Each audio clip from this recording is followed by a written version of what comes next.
A few weeks ago I played the demo of a VR game called The Amusement.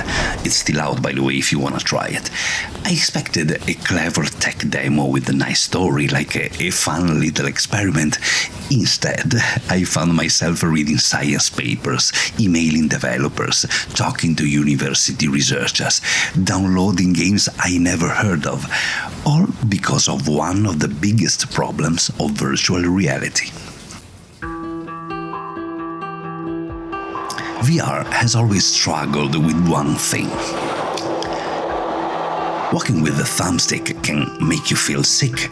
Teleporting solves that problem, but every jump breaks the immersion. So what's the perfect solution? Actually walk, for real.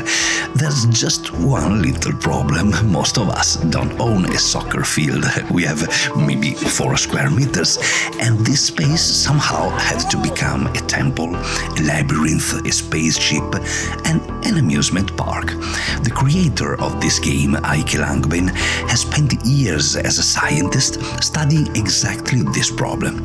And reading about his work was just the entrance of a rabbit hole, because people had been exploring this idea for over 10 years.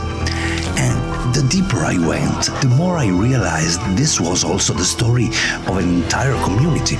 Artists sharing ideas, developers recommending each other's work, students experimenting with impossible spaces, players building worlds inside their bedrooms, and scientists answering emails from curious YouTubers. So let's go back to where this beautiful story begins. April 5th, 2016. One date, 2 completely different VR games released roughly 400 miles apart.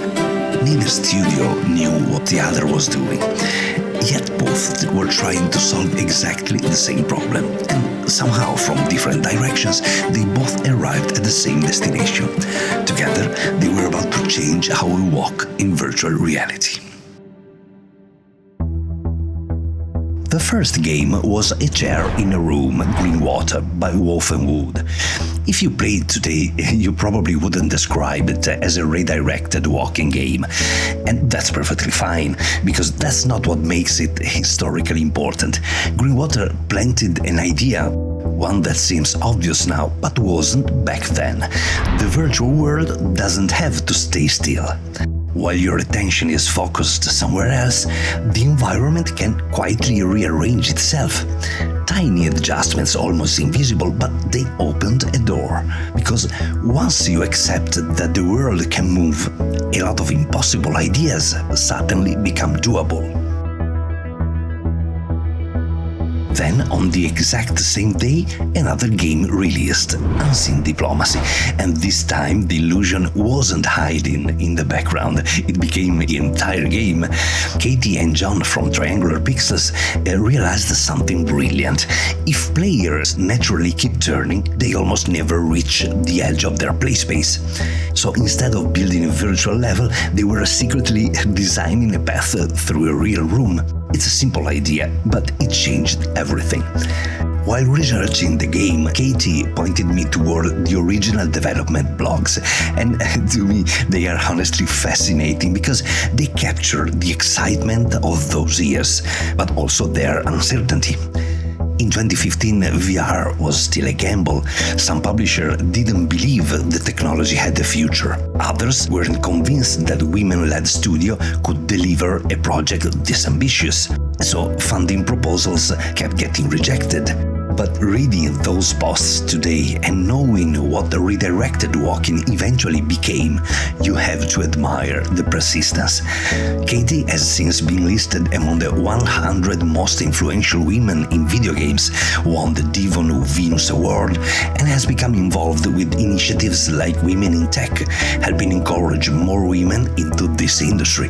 And I think that's a fitting continuation of the story, because innovation rarely comes from people waiting for permission.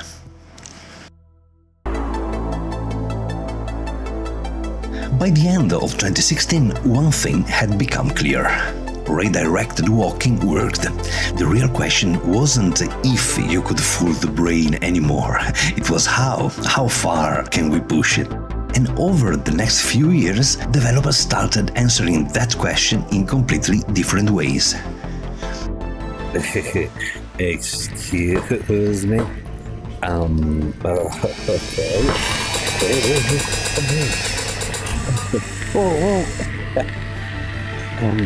One of the earliest examples was Nevrosa Prelude. At first glance, it's a psychological horror game, and horror has a great advantage. It controls your attention. When you're desperately trying to escape, you're not counting how many times you have changed direction.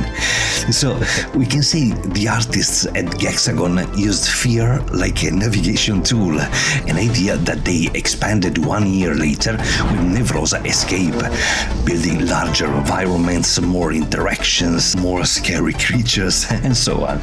And once I noticed that, I started seeing redirected walking differently, because it was involving psychology.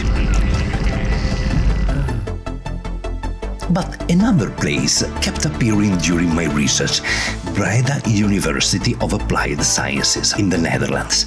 If you have spent enough time in VR, you've probably come across games that originated there without even realizing it. The university has become something of a playground for experimental VR design, and redirected walking found a natural home there. 2 projects in particular really stood out: Shattered Lights, which is a psychological horror, claustrophobic and scary, and Spellbound Spire, an adventure through a magical tower. On paper, they couldn't be more different, yet both rely on the same fascinating idea: non-Euclidean geometry. Rooms that couldn't possibly exist. Spaces that quietly reshape themselves while you're exploring them, making the impossible feel completely natural. Nice. And then I found something I wasn't expecting: Lavrynthos. It wasn't created as a commercial VR game at all. It was part of the Biennale College Cinema VR initiative in 2021, where emerging filmmakers explored storytelling through virtual reality. And I loved finding it in the middle of this timeline, because it meant redirected walking has escaped the video games. The same illusion that helped players sneak through spy headquarters or scary mansions was now helping filmmakers tell stories that couldn't exist anywhere else. It had become a creative language more than a gameplay mechanic, and in this case it magnifies the feeling of being lost.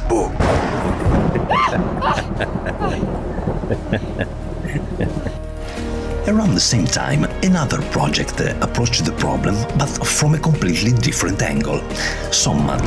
This one fascinated me because it does something most redirected walking experiences try very hard to avoid.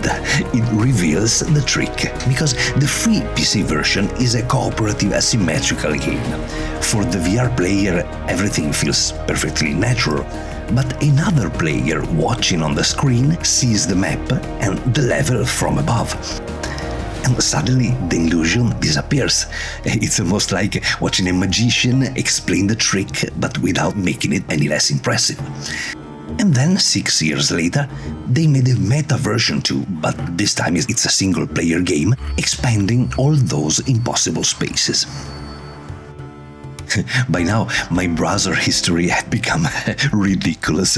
Research papers, old blog posts, university projects, Steam demos, Discord messages, and one name kept coming back: Robert Wetzold, the creator of TraVRsal. When I wrote to him, I expected to learn something more about his game. Instead, he started talking about everyone else's. He recommended studies and projects I'd completely missed and games I'd never heard of. It felt less like interviewing a game developer and more like being welcomed into a community. And the same philosophy is built directly into TraVRsal itself. Instead of simply creating impossible spaces, Robert created an editor that lets other people build their own. Most people didn't, but one person absolutely did, a community creator named Andy. Robert insisted I try his campaign, The Tower. 5 chapters, completely different environments. Some of the most ambitious redirected walking level design he's ever seen. But the part I love the most is how Andy designed it. Robert told me he mapped his real living room with sheets of paper on the floor, carefully planning every turn, every climb, and every offset before building it in VR. I can't think of a better image to describe this entire community. People solving impossible problems inside perfectly ordinary rooms. And that's when I realized I was watching a technology mature and ideas spreading from studios to universities to artists to players, each one adding another piece to the puzzle. And before long, those pieces started coming together. By the early 2020s, something had changed. Redirected walking was no longer trying to prove itself. It had grown up, the illusion works. Now the challenge was making players forget it existed at all. And one game captured that better than almost any other: Eye of the Temple. On paper, the premise is simple: walk, climb, balance, keep moving. But underneath that simplicity is years of experimentation. So, after a few minutes, all those rotating bridges, moving platforms, rolling logs make you stop thinking of your play space. You're just exploring. And to me, that's one of the biggest compliments you can give to any piece of technology, when you completely forget it's there. Oh, look at that.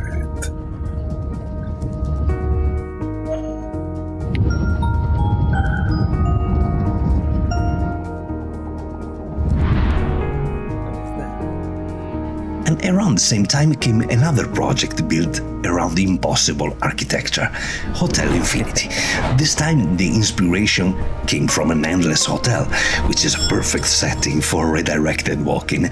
Hotels already feel repetitive, slightly disorienting, almost dreamlike or even scary. So the illusion fits the environment perfectly. Okay, thank you. Nice. Hello. Look at that.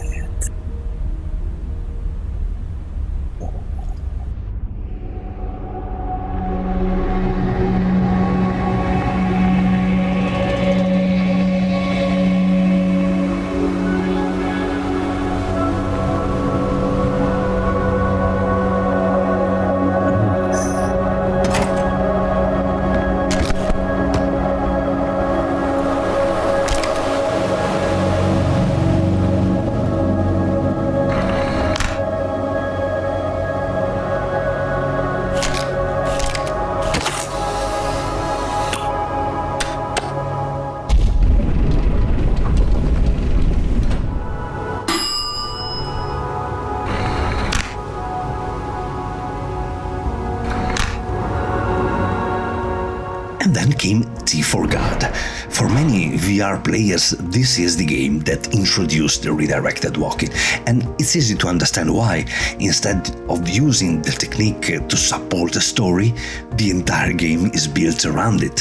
Factories, alien structures, endless corridors. It's one of those experiences that almost everyone finishes with the same question: how is this even possible? Well, the answer is it wasn't one breakthrough, it was 10 years of small ones.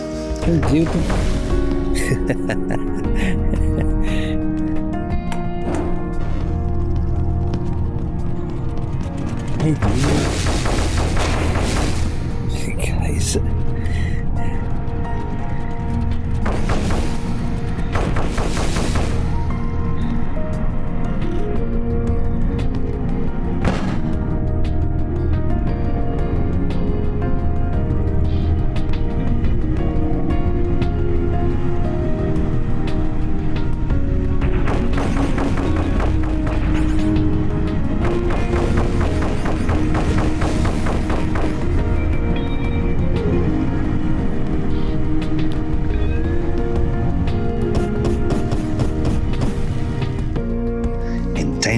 years after the original milestone, triangular pixels returned with Unseen Diplomacy 2.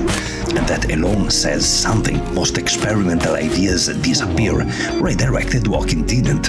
It kept evolving. And so did Unseen Diplomacy with the crazy sequel. A huge lot of things to do, more stories, and a beautiful Inspector Gadget style. A great game.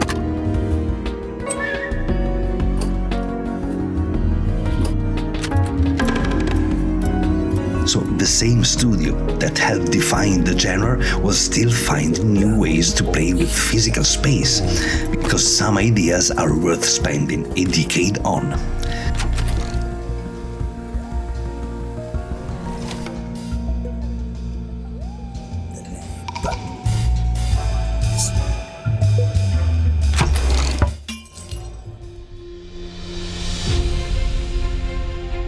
And eventually I found myself back where this story had started. Only now I wasn't looking at it the same way anymore, because I could suddenly see everything hiding beneath the surface. Without this journey, I probably would have described the Amusement as a clever VR game, but now it feels more like the latest chapter of an ongoing conversation. When I downloaded that demo, I thought I was about to play one game. Instead, I discovered a decade of curiosity, a community of people who looked at one of VR's biggest limitations and collectively refused to accept it. You know, I grew up during a time when some of the most exciting ideas in gaming came from small communities, LAN parties, mods, student projects. Somewhere along the way, I assumed that spirit had faded. This rabbit hole reminded me that it never disappeared, it simply found a new home.